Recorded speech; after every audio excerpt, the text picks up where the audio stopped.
सदगुरु भगवान की जय। आज का प्रश्न यही है कि हम बोलते हैं ना प्रार्थना में दुर्लभम मानुष जन्म, तो मानुष जन्म को दुर्लभ क्यों कहा गया है? चलो बताओ, क्यों दुर्लभ कहा?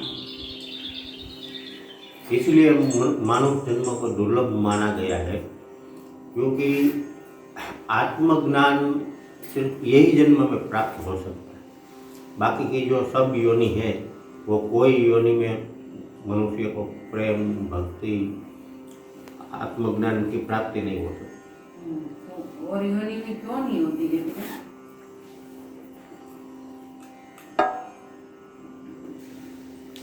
और योनि में आत्मज्ञान नहीं क्यों नहीं होता? उसके बाद वो सिस्टम नहीं है। उसके बाद सिस्टम नहीं है। सिस्टम नहीं है, इसका मीनिंग क्या है? कर्मेंद्रिय, ज्ञानेंद्रिय। हाँ, कर्मेंद्रिय ज्ञानेंद्रिय। तो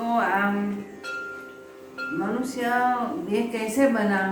तो ऐसे तो हम समझते हैं कि भी जो स्त्री पुरुष मैथुनी सृष्टि से बनाई है, तो सिस्टम बनाई है आखिरी मैथुनी सृष्टि भगवान। पहले तो वेद वेदांत से हमारे षड दर्शन जानते हुए, यानी कि निकले हुए ऋषि मुनि निकाले। कपिल का जो सांख्य है, सांख्य दर्शन, उसी में ऐसा माना गया है कि प्रकृति भी अनादि है और पुरुष यानी कि परमात्मा उसी का दोनों का संसर्ग होता है, संपर्क में आते हैं तो बस सृष्टि प्रक्रिया, सर्ग प्रक्रिया शुरू होती। लेकिन हमारे वेदांत ऐसा मानता है, तो योग दर्शन वही है, लेकिन योग में एक बात बड़ी यही है कि योग दर्शन ईश्वर में मानता है, सांख्य दर्शन नहीं मानता। सांख्य निरीश्वरवादी है, योग सांख्य को स्वीकार करता है लेकिन ईश्वर को मानता है। सभी दर्शन वेदांत से निकले हुए हैं। तो वेदांत क्या है? वो जो हम इवोल्यूशन देखते हैं वैज्ञानिक तौर से भी, तो वैज्ञानिक लोग ऐसे बोलते हैं कि पहले एक कोशी प्राणी था, फिर दो कोशी, 2 कोशी, 3 कोशी, 4, ऐसे ही बदलता रहा। लेकिन सांख्य योग ऐसा बताते हैं कि उपादान कारण ही प्रकृति, रजत तमोवान।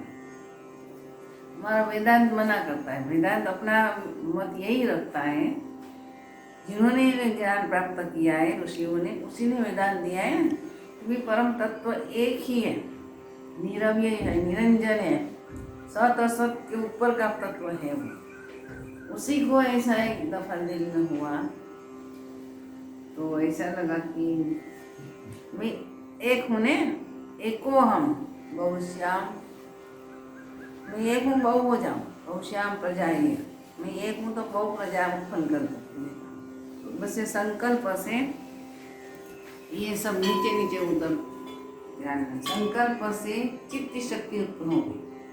चित्त से प्राण शक्ति धीरे धीरे नीचे आते आते अन्न तक आ गया। तो अन्न, जिसमें अन्न का जत्था है, अगर अन्न का जो स्वरूप बनता है वो अन्नमय कोश है। उसी के शक्ति के साथ संकल्प शक्ति यानी कि चित्त शक्ति के साथ 2 तत्व हुआ। सत असत बोलते हैं तो अचिदान चिन्मयी है।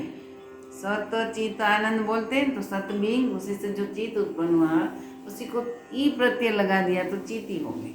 तो चिति से 2 तत्व हो गए, एक वो चिन्मय है, चित्तमय, चिन्मय ऐसे बनता है। तो अन्न में भी अचिदाणु है, इसमें चिन्मयता नहीं है, जड़ है अचिदाणु में। और जो चिन्मय शक्ति है, चिन्मय चिदाणु है, दोनों एक ही रूप में आ जाता है ना, तो एक घटना घटती है, एक शरीर पैदा होता है।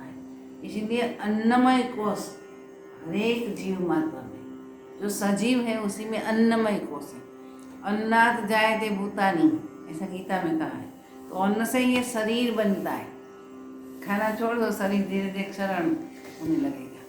तो उसी में जो चिदाणु अंश है ना, वो प्राण को डेवलप करते हैं, प्राण यानी कि चेतना को डेवलप करते हैं। दोनों अन्न और अन्नमय कोश, उसी में जो चिदाणु है वो डेवलप होने लगता है तो प्राणमय कोश तैयार होता है।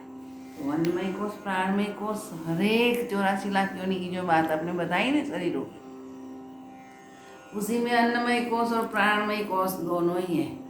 लेकिन प्राणमय कोश अभी चेतना डेवलप नहीं हुई है। दूसरे अर्थ में चेतना भी कहते हैं। जब चेतना प्राणमय कोश डेवलप होने लगेगा उस इसी कोशों में, अन्नमय कोश में और प्राणमय कोश में इतनी ज़्यादा संभावना है स्फूर्ति की, उसी में से और रूप धारण करने की संभावना है। हमने अभी देखा है ना, कोविड में जो पहला जो बैक्टीरिया था उसने अलग रूप धारण कर लिया, तीसरा रूप धारण कर लिया। तो वैसे ही आदिकाल से होता रहा है। चिद और अचिदानु से अन्नमय कोश, प्राणमय कोश जैसे जैसे चेतना, दूसरे अर्थ में चेतना भी कहा जाता है, डेवलप होने लगी तो धीरे धीरे मन डेवलप हो गया, मन पैदा हो गया, मन डेवलप हो गया। मनुष्य में मन पैदा होने लगा तो जो अन्नमय, प्राणमय और मनोमय कोश जो विकसित हो गया है, तो ये इसी विकास के कारण मन में विचार और विवेक भी पैदा हुआ। वेदांत की थियरी है, तो हम अनुभव भी करते हैं ने। तो जब मन में विचार और विवेक आ गया तो सोच भी आएगी और भी संभावना है डेवलपमेंट की। लेकिन डेवलप नहीं हो रहा है। क्यों नहीं हो रहा है? कि मन उत्पन्न हुआ है, इसीलिए मन में पांचवी वृत्ति भी उत्पन्न हुई। नैतिक बीज था वो दब गया। पांचवी वृत्ति किसे कहते हैं?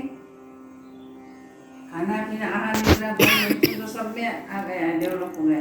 लेकिन पांचवी वृत्ति जो दुर्गुण है ना, सब अभी जो पांचवी वृत्ति से युद्ध हो रहा है ना, अहंकार, तो जैसे जैसे मनोमय कोश डेवलप होता गया वैसे वैसे कर्तृत्वाभिमान यानी कि अहंकार भी डेवलप, इतना डेवलप हो गया। तो वही अहंकार पांचवी वृत्ति जो पशु में है ना, वही पांचवी वृत्ति इसी से बंधा हुआ है। ऐसे तो मनुष्य जन्म, मनुष्य देह है, वो भगवान की ही प्रतिकृति है। लेकिन पांचवी वृत्ति के कारण वह पशु समान ही है, पशु समान ही है पांचवी वृत्ति के कारण। तो क्या करना चाहिए? पांचवी वृत्ति को उपसारित करके जो नीति बीज पड़ा है उसी को डेवलप करना चाहिए। तो इसी के लिए जिन्होंने ये प्राप्त किया है उसी के पास जाना चाहिए, तो वो हमारे गुरु बन जाएंगे। वो बताएंगे कि भाई हमें इसी से छूटना चाहिए। जब तक नहीं छूटेगा तब तक जन्म का चक्कर रहता है। वो मनोमय कोश के साथ भाव शरीर में ये सब कारण शरीर में सब बनता है। फिर वो जन्म मरण का चक्कर सिस्टम बनाई, प्राकृतिक तौर पर बन गई। तो इवोल्यूशन में हम देखते हैं तो ऐसे हमारी सृष्टि रचना हुई है। हमारे डार्विन ऐसा बोलते हैं कि भाई उसने प्रकृति का अभ्यास किया और कहा कि बंदर से आदमी पैदा हो गया, डेवलप हो गया है। ऐसी बात नहीं। आज क्यों बंदर आदमी नहीं होता? हमारी वेदांत थियरी, जब आपको एक दफा भी आधे घंटे के लिए भी देखो अपरोक्षानुभूति यानी कि निर्विकल्प समाधि तक पहुंच जाओगे तो ये समझ में आ जाएगी बात। मनोमय कोश के साथ साथ सुषुम्ना, सारा शरीर बन गया, सुषुम्ना षडचक्र आदि भी सिस्टम हो गई। वो प्राकृतिक तौर पर हो गई, भगवान की जो इच्छा थी परम तत्व की, इसी तौर पर हो गई। कई वर्षों लगे, लेकिन मनुष्य कृति सब 84 लाख योनि, और आज भी योनियाँ बदलती रहती है। विज्ञान 84 लाख से भी ज़्यादा बताता है विज्ञान। तो उसी में ये जो सिस्टम पैदा हो गई ना, तो भी पांचवी वृत्ति तो इसीलिए पशु ही है। तो सदाशिव जो निराकार से साकार स्वरूप शिव परमात्मा है, शंकर, उसी ने ये ध्यान भजन करके समाधि लगा के ये सब टेक्निक निकाला।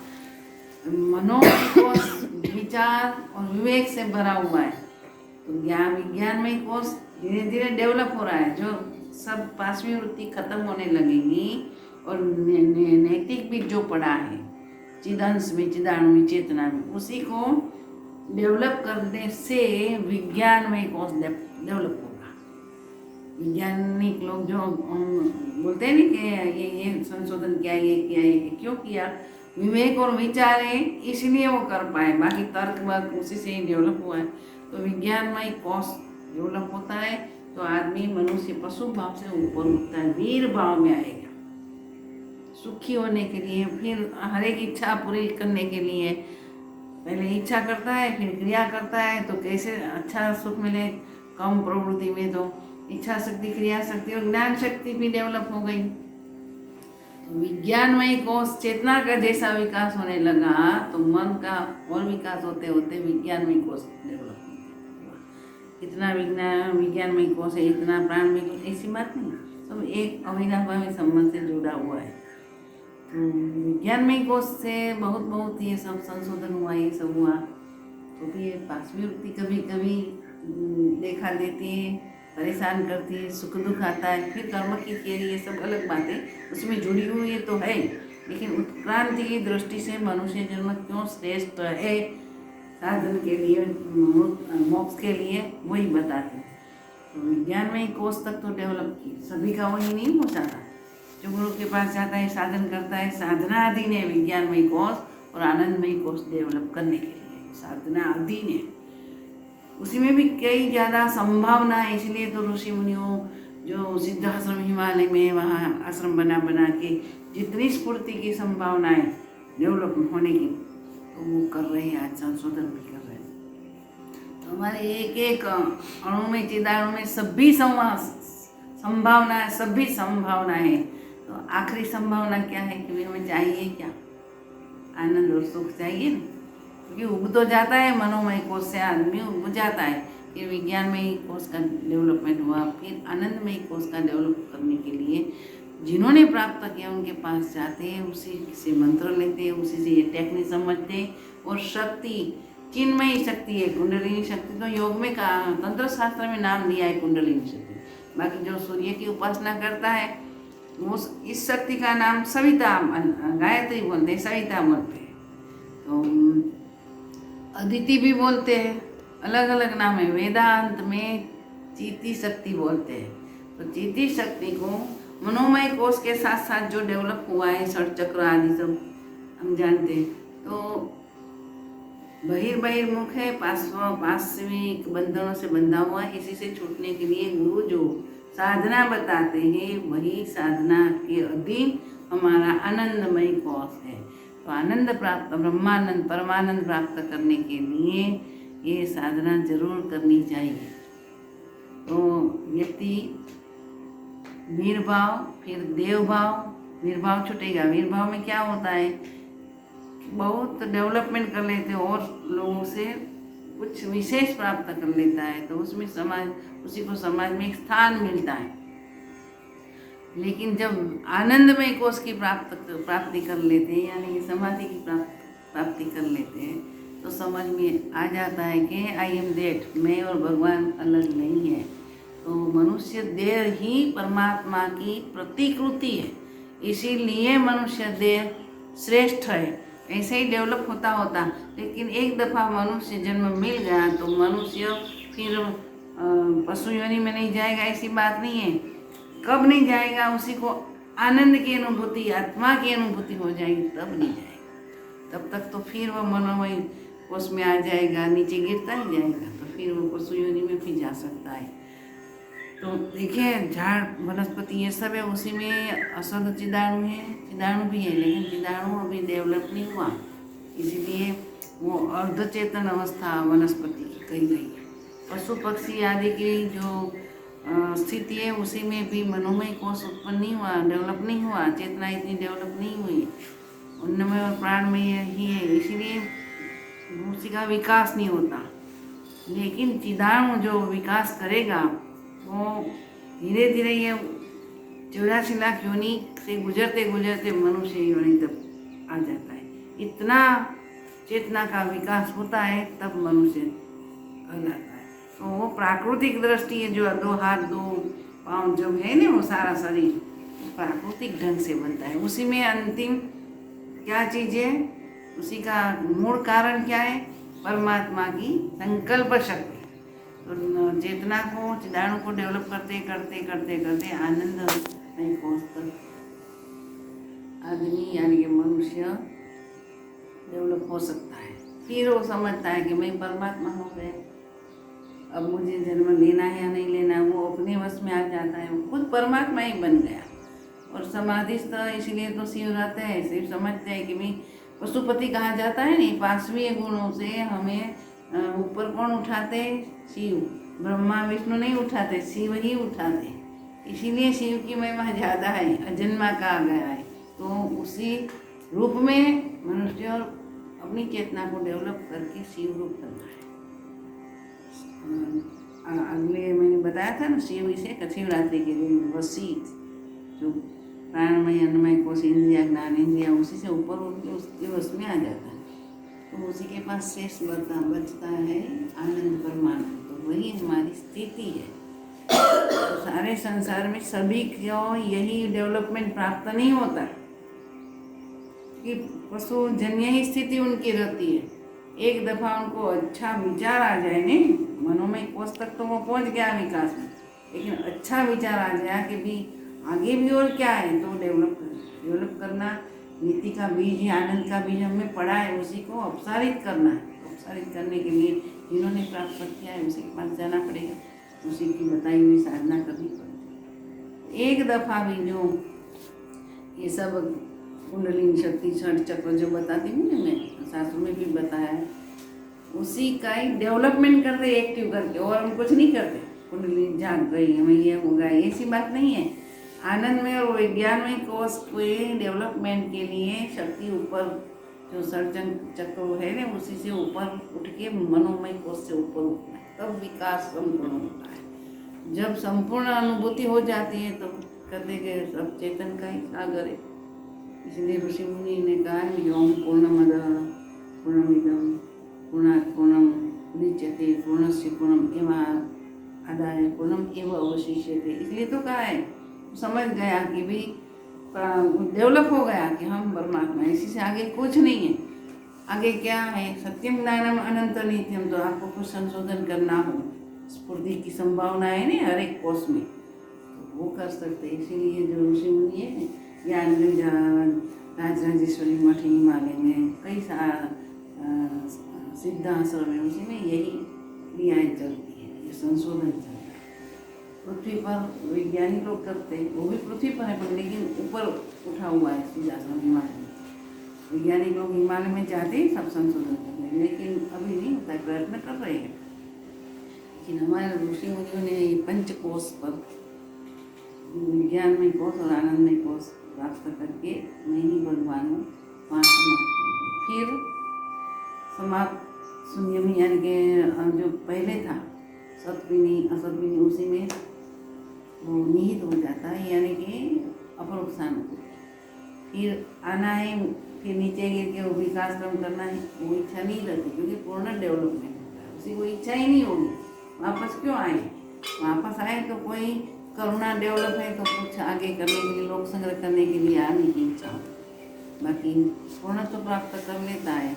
कोई संशोधन करना हो, स्फूर्ति है कोषों में, तो वो कर सकता है, वो अपनी इच्छा की अधीन। साधना के अधीन हमारा डेवलपमेंट है।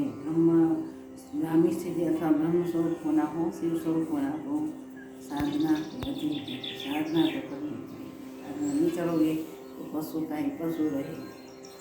तो पशु का पशु रहेंगे तो चक्कर जन्म मरण का चक्कर चालू रहेगा। ऊपर उठेंगे तो पशुपति नाथ हो जाएंगे तो चक्कर कट जाएंगे। बोलो भगवान की जय।